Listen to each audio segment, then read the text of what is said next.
हर हर महादेव, जय भोलेनाथ। नमस्कार दोस्तों, मैं साधना पांडे मार्गदर्शन पे आपका स्वागत करती हूँ। दोस्तों, मैं बात करूँगी आज हल खष्टी के बारे में, जिसको कि हल छठ भी कहा जाता है। ललही छठ के नाम पे भी बहुत स्थानों पे इसे जाना जाता है। माताएं अपने पुत्र की दीर्घायु के लिए या जिनके पुत्र नहीं हैं, पुत्र प्राप्ति के लिए यह व्रत बहुत विशेष माना जाता है। इस व्रत की महिमा ऐसी है कि पुत्रवती महिलाएं इस व्रत को रखने से उनके पुत्र की सुरक्षा होती है और जिनके पुत्र नहीं है उन्हें पुत्र की प्राप्ति होती है। दोस्तों, ये इसलिए ही यह व्रत बहुत विशेष है उन माताओं के लिए जो अपने संतान के लिए इस व्रत को धारण करती हैं। दोस्तों, इस व्रत में कहा गया है कि यह बलराम की जन्मोत्सव के रूप में भी इस व्रत को मनाया जाता है।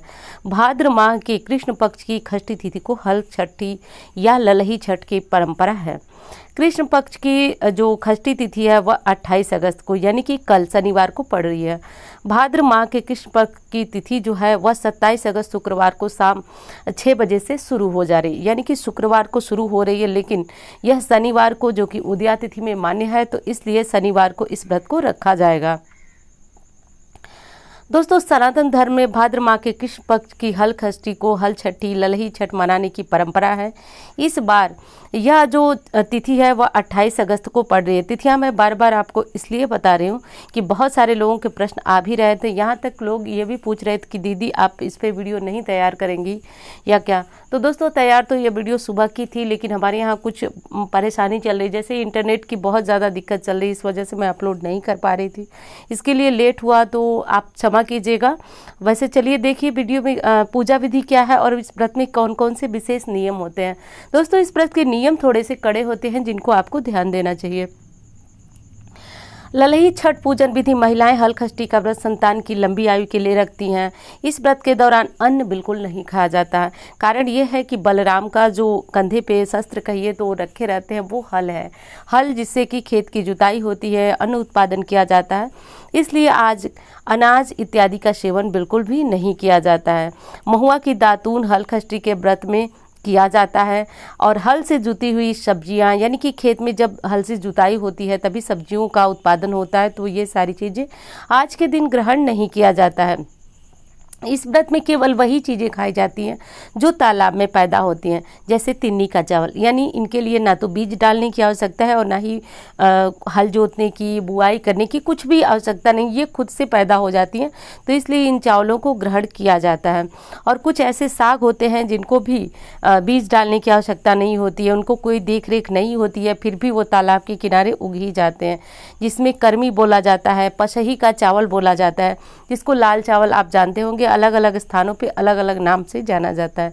तो लाल चावल यानी कि ये चावल जो है बिल्कुल लाल होता है, कहीं कहीं पे इसको साठी का चावल भी बोला जाता है। जैसे हमारे तरफ जो है इस चावल को साठी चावल के नाम से जाना जाता है। आपकी तरफ से किस नाम से जाना जाता है वो चावल आप ले लीजिएगा, क्योंकि ये जो है बिना किसी मेहनत के उत्पन्न होता है, तालाबों में, तालाब के किनारे आसानी से मिलता है, इसलिए इसे ग्रहण किया जाता है। इस व्रत में गाय के दूध का कोई भी ना तो पूजा में इस्तेमाल होता है और ना ही महिलाएं खाने में इस्तेमाल करती हैं। हाँ, भैंस के दूध की दही भी आप इस्तेमाल कर सकते हैं, दूध भी इस्तेमाल कर सकते हैं। पूजा में भी वही दूध, दही और घी के उपयोग की परंपरा बनी हुई है। दोस्तों, हल खष्टी माता के संदर्भ में कहा जाता है कि यह कार्तिकेय की पत्नी और भगवान सूर्य की जो है वह बहन है, तो इसलिए आज इनकी पूजा विधि विधान से करने से संतान निरोग होते हैं और संतान संबंधी समस्याएं दूर होती हैं। जिनके संतान नहीं है वह संतान प्राप्ति कर लेते हैं माता की प्रसन्नता के द्वारा।